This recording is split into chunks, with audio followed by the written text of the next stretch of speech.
Guys, welcome back to my channel. അപ്പോൾ എല്ലാവരും എന്ത് ചെയ്യാണ്? അപ്പോൾ ഞാനിന്ന് കുറച്ച് വെണ്ടയ്ക്ക എടുത്ത് കാരക്കുഴമ്പ് ഉണ്ടാക്കിയാലോ എന്ന് വിചാരിച്ചു. അപ്പോൾ അതിന് വേണ്ടി ഞാൻ നമ്മുടെ വെണ്ടയ്ക്ക എല്ലാം കൂടെ നന്നായിട്ട് എണ്ണയിലൊന്ന് വഴട്ടുകയാണ്. അപ്പോൾ ഈ കാരക്കുഴമ്പ് യൂഷ്വലി തമിഴ്നാട്ടിൻ്റെയൊക്കെ ഒരു ഭയങ്കര ഫേവറേറ്റ് ഡിഷാണ് അല്ലേ. നമുക്ക് ആ ഒരു റെസിപ്പി ഒന്ന് ഉണ്ടാക്കി നോക്കാം. എങ്ങനെ വരുമെന്നറിയില്ല. ഞാൻ ഫസ്റ്റ് ടൈമാണ് കാരക്കുഴമ്പ് ഉണ്ടാക്കുന്നത്. സോ നമ്മുടെ വെണ്ടയ്ക്ക ഞാൻ വറുത്തെടുത്ത് വെച്ചിട്ടുണ്ട്. പുളിവെള്ളം ഇതിനകത്ത് മെയിൻ ഇൻഗ്രീഡിയൻസ് ആണ്. അപ്പോൾ അതിന് ഞാൻ കുറച്ച് പുളി എടുത്ത് വെള്ളത്തിലിട്ടിട്ടുണ്ട്. നമ്മുടെ പ്രധാനമായിട്ടപ്പെട്ട ഒരു സംഭവമാണ് വെളുത്തുള്ളിയും ചെറിയ ഉള്ളി ചെറുതായിട്ട് അരിഞ്ഞിട്ടുണ്ട്. കുറച്ച് പച്ചമുളകും ഒക്കെ കൂടി നമുക്കിനി ഇതൊന്ന് വഴട്ടാം. എണ്ണ ചൂടായി വരുമ്പോഴത്തേക്ക് നമുക്കിതിലേക്ക് കടുകിടാം. അപ്പോൾ കടുക് നല്ലതായി പൊട്ടുന്നുണ്ട്. ഇനി ഇതിലേക്ക് നമുക്ക് കുറച്ച് ഉലുവ ഇടാം. നമുക്ക് ആഡ് വെളുത്തുള്ളി, ചെറിയ ഉള്ളി, ഇതെല്ലാം കൂടെ നന്നായിട്ടൊന്ന് വഴറ്റാം. ഇനി ഇതിലേക്ക് നമുക്ക് കുറച്ച് കറിവേപ്പിലയും കൂടെ ആഡ് ചെയ്ത് കൊടുക്കാം. അപ്പോൾ ഇപ്പം നിങ്ങൾ കാണേണ്ട എല്ലാം ഞാൻ ചട്ടിയിലാണ് ഉണ്ടാക്കുന്നത്.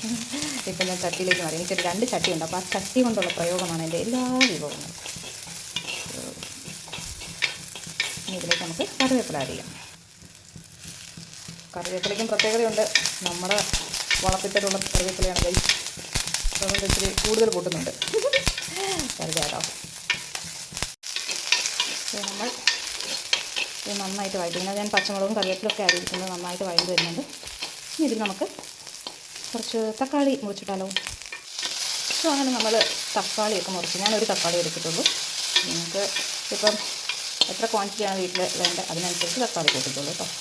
ഇവിടെ ഞങ്ങൾ കുട്ടികളൊക്കെ പേരിന് മാത്രമേ കൂട്ടും. നമ്മളാണ് അപ്പം ഞാനൊരു തക്കാളി എടുത്തിട്ടുള്ളൂ.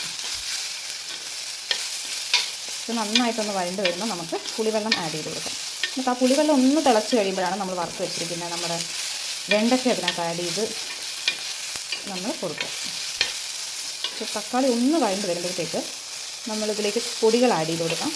ഞാനിതിൽ എന്തെല്ലാം പൊടിയാണ് ആഡ് ചെയ്യുന്നതെന്ന് കാണിച്ചു തരാം കേട്ടോ. സോ നമ്മുടെ തക്കാളിയൊക്കെ നല്ലോണം വെന്ത് ഉടങ്ങിയിട്ടുണ്ട്. ഇനി നമുക്ക് ഇതിലേക്ക് പൊടികൾ ആഡ് ചെയ്ത് കൊടുക്കാം. സോ ഞാനൊരു കാശ്മീരി ചില്ലി പൗഡറാണ് ആഡ് ചെയ്തിരിക്കുന്നത്. പിന്നെ കുറച്ച് ഞാൻ നമ്മുടെ സാമ്പാർ പൊടിയും ഇതിൽ ആഡ് ചെയ്യുന്നുണ്ട്. ലേശം മഞ്ഞൾപ്പൊടി. അപ്പോൾ ഇതെല്ലാം കൂടെ നമുക്ക് നന്നായിട്ടൊന്ന് വഴറ്റാം. അതിൻ്റെ ആ പച്ച മണം മാറിക്കഴിയുമ്പോൾ നമുക്ക് പുളിവെള്ളം ഒഴിക്കാം. ഇനി നമുക്കിതിലേക്ക് നമ്മൾ പുളിവെള്ളം ആഡ് ചെയ്ത് കൊടുക്കുകയാണ്. അതിനകത്ത് നന്നായിട്ടൊന്ന് കിടന്ന് തിളയ്ക്കണം. ഇതിലേക്ക് ആവശ്യത്തിനുള്ള ഉപ്പ് ആഡ് ചെയ്ത് കൊടുക്കുക. സോ ഒരു തിള വന്നു കഴിയുമ്പോഴത്തേക്ക് നമുക്കിതിലേക്ക് നമ്മുടെ ലേഡീസ് ഫിംഗർ ആഡ് ചെയ്യാം. സോ ഇനി ഇത് നന്നായിട്ട് ഇതിൻ്റെ കൂടെ ഒന്ന് തിളച്ച് ഒന്ന് വറ്റട്ടെ. ഓക്കെ, അപ്പോൾ ഇത്രയേ ഉള്ളൂ. എല്ലാവരും ഇതൊന്ന് ട്രൈ ചെയ്ത് നോക്കുക. ലാസ്റ്റ് സ്റ്റേജ് ഞാൻ കാണിക്കുന്നതായിരിക്കും. ഇനി അവർ കുറച്ച് നേരം ഒന്ന് തിളക്കട്ടെ.